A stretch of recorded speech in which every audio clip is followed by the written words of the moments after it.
आता काहीतरी निर्णय घेऊन त्यामुळे जेवणाकडे गडबड करणं लक्ष देऊ नका. आयुष्याची उपासना व्हायला लागल्या, जेवणाकडे जास्त लक्ष देऊ नका. ज्यांनी जेवण दिलंय त्यांना मनापासून धन्यवाद. अन्नदाता सुखी भाऊ. आणि ते आपल्या शेतकऱ्यांनीच गेले बरं का. जसं कुणीतरी म्हणाल की ते याला कोणी स्पॉन्सर बिन्सर नाही, शेतकऱ्यांनी दिले बरोबर ना. अरे आमची संस्कृती आहे, आमच्या खळ्यावरनं कुणी रिकाम्या पोटाने जात नाही, आपली संस्कृती. त्यामुळं आमच्या कलमाला 10 आंब लागली तर 2 आम्ही दुसऱ्याला देतो वाटून आणि बाकीचं आम्ही करतो. ही आमची संस्कृती आहे. तेव्हा आज या मोर्चामध्ये खरं तर फार मोठी ताकद तुम्ही दाखवली. मगाशीच तुमचं मी अभिनंदन केलंय. खरं तर हे चित्र बघितल्यानंतर बॅरिस्टर नाथ पै, प्राध्यापक मधु अनवटे या काळामध्ये जी चळवळी व्हायच्या, आंदोलन व्हायची, याची आठवण झाल्याशिवाय राहिली नाही. आणि हे या कोकणचं वैशिष्ट्य होतं. मधल्या काळामध्ये आपला कोकणातला माणूस जरा कुशिक झाला होता, अन्यायाच्या विरोधात लढत नव्हता. पण ते निखारे पुन्हा एकदा फुलले, त्याचं माझ्यासारख्या अतिशय मनाला समाधान वाटतं. या मोर्चासाठी राजेंद्र तेली साहेब आले, माझे आमदार आमचे वैभव नाईक साहेब आले, आमच्या संघटनेचे नेते राजेंद्र गड्डणवार 2-3 दिवसापासून इथंच आहेत, तयारी करतायत, शेतकऱ्यांच्यावर बोलतायत. आमचे विश्वास पुढे आहेत, संदेश पारकर साहेब आहेत, त्याचबरोबर मनसेचे जिल्हाध्यक्ष धीरज परब साहेब आहेत, राष्ट्रवादीचे अमित सामंत साहेब आहेत, डॉक्टर पडवळीकर असतात इथं, चमनकर साहेब आहेत, आणि आमच्या शक्तीपीठ महामार्गाचे समन्वयक कॉम्रेड गिरीश फोंडे साहेब आहेत, चमनकर साहेब आहेत. त्याचबरोबर या मोर्चाची तयारी गेल्या 2 महिन्यापासून करणारे आमचे काका डोके, संजय गावडे, एम.के. गावडे, प्रशांत शिंदे, पिंटू गावडे, तुषार पाळेकर, सौरभ कुवाल, गणेश गावकर, मंदार गावडे, चंदन मामा गाडी, नीरज गाडी, सचिन लोके, शरद परब, विनय पाडवे, तिमीर मानगावकर, अजय तेली, नरेश डांबरी, तेजस मानगाडी, गणेश वाळके, ही सगळी मंडळी, आमच्या महिला आघाडीच्या सगळ्या भगिनी, या सगळ्यांनी अहोरात्र कष्ट केलं म्हणून सरकारला इथं यावं लागलं, हे लक्षात ठेवा. आणि आमचे पत्रकार मित्र त्यांनी तर का धोरणाच काढलेला आहे बातम्या देऊन, म्हणून सरकारला इथं यावं लागलं. आपल्या संस्कृतीमध्ये मातृत्वाला सुद्धा भयंकर महत्व आहे. मातृत्वाचे गोडवे गायले जातात. पण ताई माफ करा, आई सुद्धा जोपर्यंत मूल रडत नाही तोपर्यंत त्याच्याकडे लक्ष देत नाही. कराय का नाही? आणि मग आपण तर या सरकारची सावत्र लेकर आहोत. तेव्हा आपण रडल्याशिवाय, आपण भांडल्याशिवाय, आपण रस्त्यावर आल्याशिवाय सरकार आपल्याकडे लक्ष देणार नाही. मी तुम्हाला सरकारच्या धोरणातली विसंगती मगाशी सांगितली. 2019ला सांगली कोल्हापूरला जेव्हा पूर आला त्यावेळी सरकारला एक विशेष शासन निर्णय करावा लागला आणि त्या शासन निर्णयानुसार थकीत नसलेल्या कर्जाला सुद्धा माफ करावं लागलं. त्याचबरोबर एनडीआरएफच्या नावांच्या चौपट रक्कम द्यावी लागली. हे का हो? कारण तिथला शेतकरी भांडतो म्हणून, संघर्ष करतो म्हणून, मंत्र्यांच्या गाड्या फोडतो म्हणून. हे लक्षात घ्या. सरकार हे वाईटच असतं, कुठल्याही पक्षात असतो, त्याला वाकवावं लागतं. आता ते वाकवण्याची ताकद तुमच्या आमच्यामध्ये आहे. पण आपलं कसं झालंय, कस्तुरी मुलगासारखं झालंय. आपल्या बिंबीत कस्तुरी आहे, पण वासाच्या दुसऱ्याच वासाच्या मागे आपण लागायला लागलो. हे नको. तेव्हा आता पालकमंत्र्यांनी सांगितलं मुख्यमंत्र्यांच्यावर भेटतो, चर्चा करतो. मुख्यमंत्र्यांना भेटायला आम्ही कधी भेटू शकतो. फक्त मुख्यमंत्र्यांना भेटलं त्यांच्यावर बैठक करणं हा आमचा उद्देश नाही आहे. त्याच्यानं आम्ही ओरडून जाणार नाही. आम्हाला निर्णय पाहिजे. बरोबर आहे.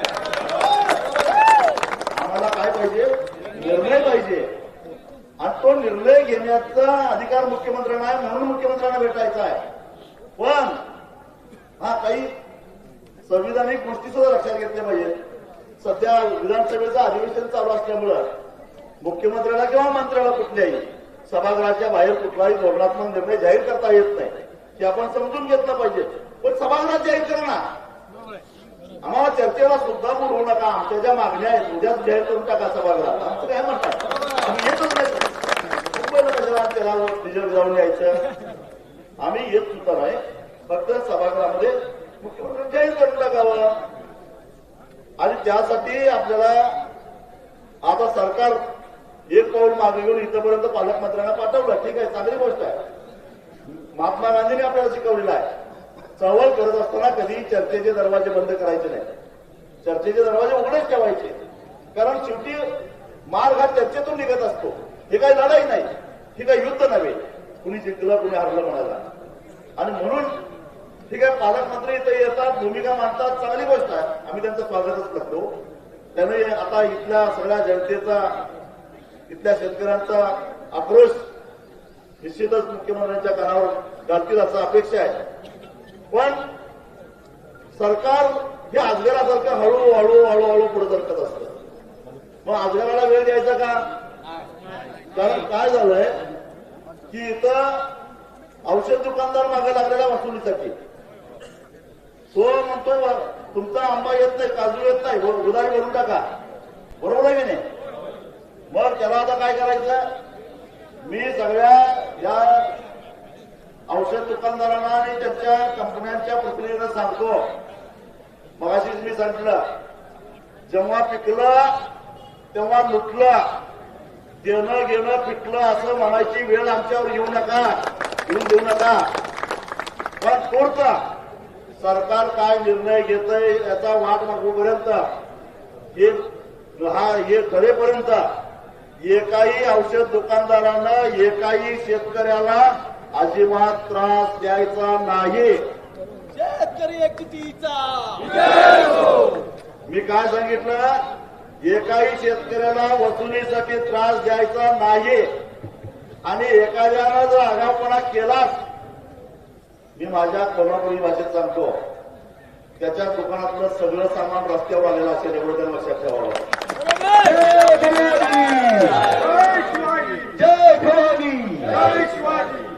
शेट्टी साहेब यांचा हे करायला तुम्हाला जमेल का? मला या लागतंय.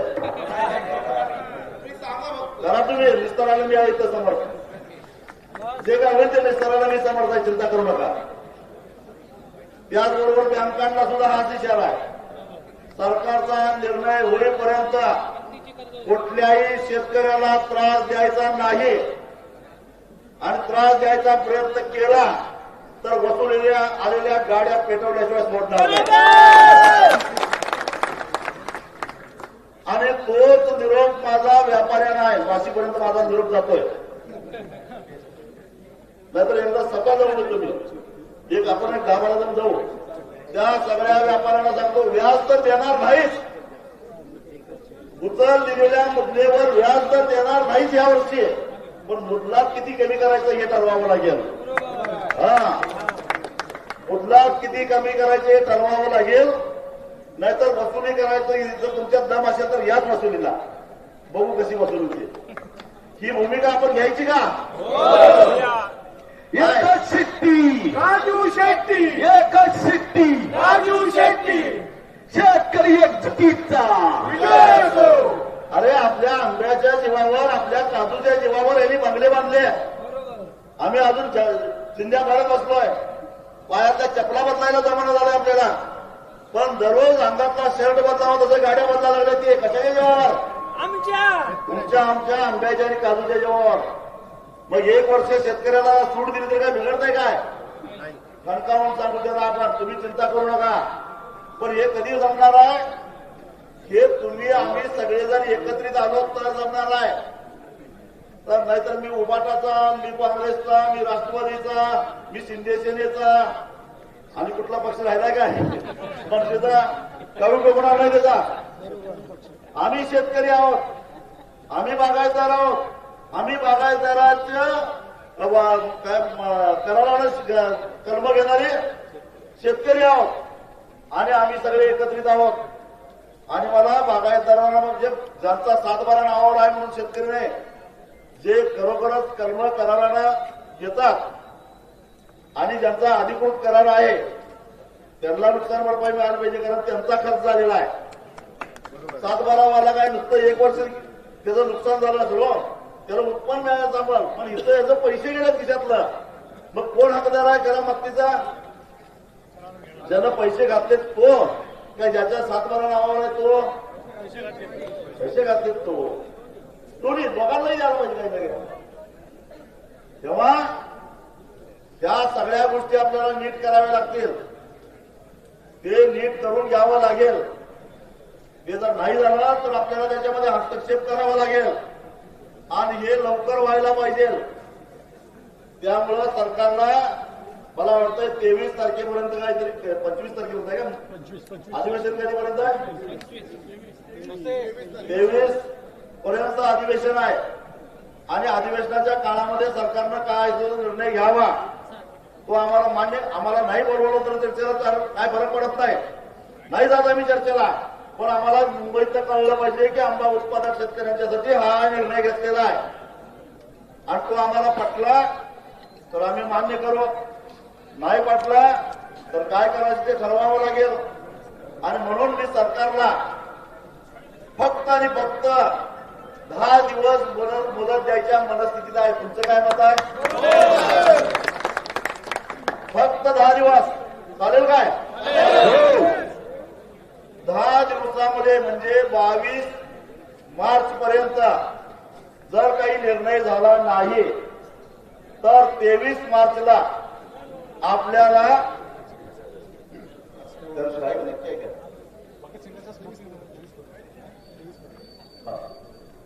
23 तारखेला आपल्याला मुंबई गोवा राष्ट्रीय महामार्गावर दांड मांडून बसायचं आहे.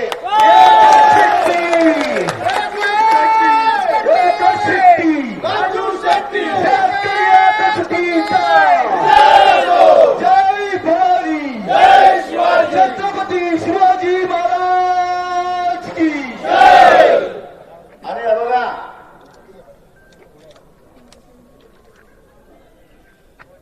उंदराची शिकार करायला जात असताना वाघाच्या शिकारीची तयारी ठेवावी लागते. म्हणून काही सावधगिरीच्या सूचना सांगतो. ते मेस्मा काय लावलाय सरकार म्हणाल तुम्हाला आंदोलन करता येणार नाही. मी मगाशीच महात्मा गांधींचा उल्लेख केला. महात्मा गांधींनी सविनय कायदेभंग करायला आपल्याला शिकवलेला आहे का? जेव्हा सरकार आपल्या मनाप्रमाणे वागत नाही त्यावेळी सरकारला आपला निर्णय बदलायला भाग पाडण्यासाठी म्हणून कायदा हातात घेऊन कायदा मोडायचा असतो. हे महात्मा गांधींनी आपल्याला शिकवलेलं आहे. त्यामुळं तुम्ही रस्ता रोकोवर बंदी घाला आणि काही घाला, जर सरकारनं निर्णय नाही घेतला तर 23 मार्चचा रस्ता रोको होणार म्हणजे त्यासाठी ठिकाण मला वाटतंय कुठलं घ्यावं? नांदगाव घ्यावं काय? वेंगुर्ले देवगड सगळ्यांना चालेल काय? आणि हे बघा फोटो काढण्यासाठी तिथं आंदोलनाला यायचं नाही. 5 मिनिटं रस्ता रोखला, फोटो काढला आणि गेला करला नाही. जेवण घेऊन यायची घरातली आणि मुंबईतला निर्णय एकदा बसल्यानंतर मुंबईतला निर्णय जोपर्यंत होत नाही तोपर्यंत रस्ता खुला करायचा हे मी करून दाखवलेलं आहे. मी बोलून दाखवणारा माणूस नाही. 2 वर्षापूर्वी 2023 साली ऊस उत्पादक शेतकऱ्यांच्या प्रश्नावर मी पुणे बेंगलोर राष्ट्रीय महामार्गावर सकाळी 10 वाजता बसलेलो होतो. त्यावेळी मुख्यमंत्री होते एकनाथ शिंदे. संध्याकाळी 5 वाजता जेव्हा एकनाथराव शिंदेचा निरोप आला की तुमच्या सगळ्या मागण्या मान्य झाल्या आहेत, त्याच वेळी रस्ता खुला केलेला होता. म्हणजे कोल्हापूर पासून साताऱ्यापर्यंत आणि कोल्हापूर पासून बेळगाव पर्यंत ट्रॅफिक जाम झालेलं होतं. माझे गुरु शरद जोशी यांनी 40 वर्षापूर्वी एकदा तंबाखूच्या आंदोलनासाठी निपाणीला 4 दिवस आंदोलन रस्ता बंद पाडला होता. त्यानंतर त्यांच्या चेहऱ्यानं 10 तास रस्ता बंद पाडलेला होता आणि तसा रस्ता रोको आपल्याला करायचा आहे. ते करायला जमल का? येणार आहे का तुम्ही? मला जरा कमीच माणसांचा आवाज आला. कोण कोण येणार आहे सांगा. शेतकरी एकजुटीचा शेतकरी एकजुटीचा शेट्टी तुम आगे बढ़ो, हम तुम्हारे साथ हैं. शेट्टी आप आगे बढ़ो, हम तुम्हारे साथ हैं. शेतकरी एकजुटीचा. तुम्हाला केसीसची भीती वाटते का? नाही. केसीसची काय भीती आहे? मी तुम्हाला अजून एक आठवण सांगतो. 2012 साली मला सरकारनं येरवड्याच्या जेलमध्ये टाकलेलं होतं. त्यावेळी पृथ्वीराज बाबा मुख्यमंत्री होते. माझं सगळ्या मुख्यमंत्र्यांच्यावर भांडण होतंय. एक कुठला शिल्लक राहिलेला नाही. 8 मुख्यमंत्र्यांवर भांडलेला माणूस आहे मी. आणि कर्नाटकातले वेगळे. तर पृथ्वीराज बाबांच्या मुख्यमंत्री असतानाच्या काळामध्ये आम्ही एक आंदोलन केलेलं होतं.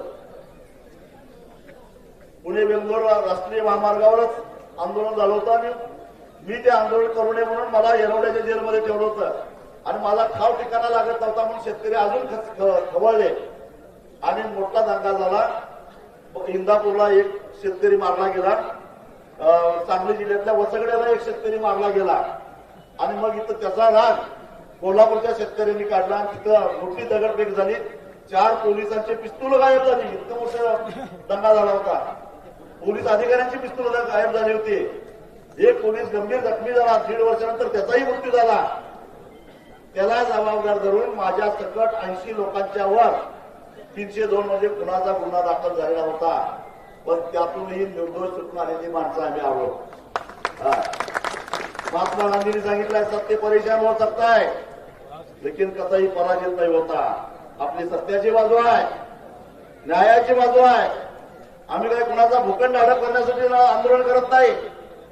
आम्ही कुणाची संपत्ती लाटण्यासाठी आंदोलन करत नाही. आम्ही कुणाचं घर कब्जात घेण्यासाठी आंदोलन करत नाही. कुणाचं कुठला डोंगर आमच्या ताब्यात असावा म्हणून आंदोलन करत नाही. हा जो उन्हातानामध्ये राबणारा बळीराजा आहे त्या बळीराजाला न्याय मिळावा. त्याच्या हक्काचा न्याय त्याला मिळाला पाहिजे. संविधानात येण्याचा त्याला अधिकार आहे तो अधिकार त्याला मिळाला पाहिजे म्हणून आंदोलन करणारी आम्ही माणसं आहोत. आणि त्यामुळं 23 तारखेला करेंगे या मरेंगे या निर्धारानं तुम्हाला रस्त्यावर यावं लागेल. आहे ना तयारी? मी आहे, तुम्ही चिंता करू नका. मी काय तुम्हाला रस्ता रोको करा म्हणून घरात बसणारा माणूस नाही. मी येणारच. कारण मी माझं सगळं आयुष्य शेतकऱ्यांच्यासाठी अर्पण केलेलं आहे. त्यामुळे मला फरक पडत नाही. नाहीतर मला सांगा की मी इथं आलोय म्हटल्यानंतर बरेचसे कोल्हापूरचे आमची मंडळी आल्यात. त्यांचा काय आंबा आहे काय हो, काय काजू आहे काय आले ते? कुठंतरी कोकणामध्ये शेतकरी चळवळ उभी राहते आणि त्या चळवळीच्या मागे आपण राहिलं पाहिजे. या कृतज्ञतेतून या भावनेतून हे सगळे आलेले आहेत तिथं. आणि त्यामुळं 23 तारखेला नांदगावला सगळ्यांनी आपापल्या घरातल्या भाकऱ्या बांधून यायच्या. समजा संध्याकाळ निर्णय नाही लागला तिथंच रस्त्यावर स्वयंपाक करायचा, तिथंच स्वयंपाक जेवायचं, तिथंच झोपायचं. तयारी आहे की नाही? रस्ता खुला करायचा नाही. पोलीस बळाचा किती वापर करतात बघ. मी सरकारलाही इशारा देतो. काय बंदोबस्त लावायचा तो लावा. 10 दिवस आहेत तुमच्याकडे. पण रस्ता रोखणार म्हणजे रोखणार. रोखणार म्हणजे रोखणार. तुम्हाला सांगतो छत्रपती शिवाजी महाराजांनी तुम्हाला गनिमी गावाचं शिकवलेलं आहे. त्यामुळे तुम्ही कुठून येणार काय येणार तुमच्या मागावर राहतील. पोलीस खात्याकडून विचारणा होईल कसं जाणार आहे, कधी जाणार आहे, किती जण जाणार आहे, कुठली गाडी असणार आहे. पण शेतातल्या पायवाटा तुम्हाला माहित आहेत कधी? त्या सगळ्या पायवाटा नांदगावकडे गेल्या पाहिजेत. मेन रस्त्याला यायचंच नाही. मेन रस्त्याला यायचंच नाही. कारण पोलीस तुम्हाला रस्त्यात अडवण्याची शक्यता नाकारता येत नाही.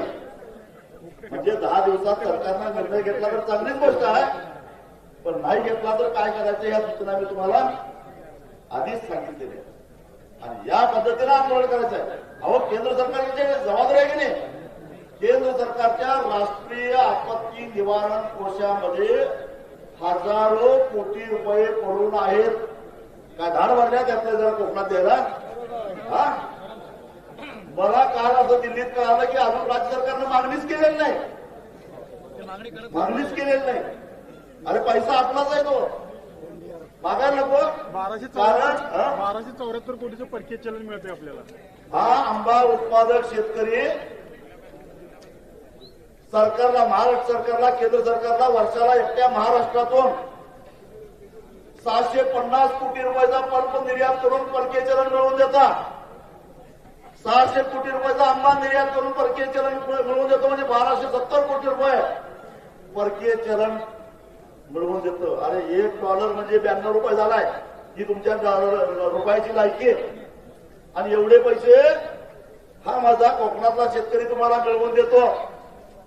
आणि 50 वर्षातनं एकदा तो संकटात सापडलेला आहे, त्याला मदत करायला काय हरकत आहे? आणि या राष्ट्रीय आपत्ती निवारण कोशातून ही मदत मिळाली पाहिजे. मी त्याचे जे सदस्य सचिव आहेत श्री कृष्ण वत्स, ते आपल्या आपत्ती निवारण विभागाकडे सचिव होते पूर्वी. त्यांचे माझे पूर्वीचे चांगले मैत्रीचे संबंध होते. कारण महापुरा काळामध्ये आपत्ती आल्यानंतर काय मी काम केले त्याला माहिती होतं. मी त्यांच्याकडे जाऊन बसलो होतो काल. ते आता देशाच्या आपत्ती निवारण मॅनेजमेंटचे जे सदस्य आहेत त्यांना म्हटलं की हे द्यायला लागतंय. ते म्हणाले द्यायला पाहिजे, मलाही पटतंय, पण सरकारनं मागायला लागतंय. सरकारनं मागितलेलंच नाही. मी म्हटलं ते विम्याचं 15 लाखाच्या ऐवजी 15 मेच्या ऐवजी 30 मे करायला पाहिजे. ते म्हणले होय, पण करायला पाहिजे, पण कृषी मंत्रालयाला जाऊन सांगायला पाहिजे. ते कोण सांगायला पाहिजे? सरकारनं सांगायला पाहिजे. आम्ही तर सांगूच, पण सरकार हे आपलं प्रतिनिधी आहे. आणि म्हणून हा विम्याचा प्रश्न असेल, हा निकृष्ट औषधाचा प्रश्न असेल, किंवा कर्जमाफीचा प्रश्न असेल. मगाशी सांगितलं तुम्हाला 16 लाख कोटी रुपयाची उद्योगपतींची कर्ज तुम्ही माफ करता आणि 2-2.5 हजार कोटी रुपये आंबा उत्पादकांना देत नाही. अरे ज्या आंबा उत्पादकांना जगाच्या बाजारपेठेमध्ये तुमची ताट मान केली, काय जातं हो तुमचं परदेशात आंब्याशिवाय? रत्नागिरीच्या आणि सिंधुदुर्गच्या आंब्यावर मात्र जगातला ग्राहक तुटून पडतो. ही तुमची ख्याती आहे, हा तुमचा पराक्रम आहे, हे लक्षात ठेवा. आणि त्यामुळं त्या अडचणीत सापडलेल्या आंबा उत्पादकाला जर सरकारनं मदत नाही केली तर तारीख लक्षात ठेवा, 23 मार्च, वेळ सकाळची आजच्यासारखी 10 वाजता सगळ्यांनी नांदगावला जायचं. नांदगाव कुठाला हायवे, एक मुंगी इकडची तिकडे जाता कामा नये. अशा पद्धतीचा चक्का जाम आपल्याला 23 मार्चला करायचं. जमायचं ना? एवढंच सांगतो. सगळ्यांनी आता उठून जागेवर उभं राहायचं. माझ्या बरोबर शपथ घ्यायची. ही शपथ शेवटपर्यंत लढत राहण्याची शपथ आहे. मोठी शपथ घेऊ नका, शाप लागेल तुम्हाला. हात वर करा, मूठ घट्ट आवळा आणि माझ्या मागोमाग सगळ्यांनी शपथ घ्यायची. मी शपथ घेतो की शेतकऱ्यांचे लाचारीचे जगणे संपवून त्यांना देशातील इतर नागरिकाप्रमाणे सुखाने व सन्मानाने जगता यावे. याकरिता शेतीमालाला रास्त भाव या एक कलमी कार्यक्रमासाठी संघटनेचा पाईक म्हणून मी सर्व शक्तीने प्रयत्न करेन. या प्रयत्नात जात, धर्म, पक्ष, पंथ, भाषा इत्यादी कोणत्याही भेदाभेद भेदाभेदांचा अडथळा येऊन देणार नाही. शेतकऱ्यांच्या एकजुटीचा एकच गट्टी स्वाभिमानी शेतकरी संघटनेचा शेतकरी एकजुटीचा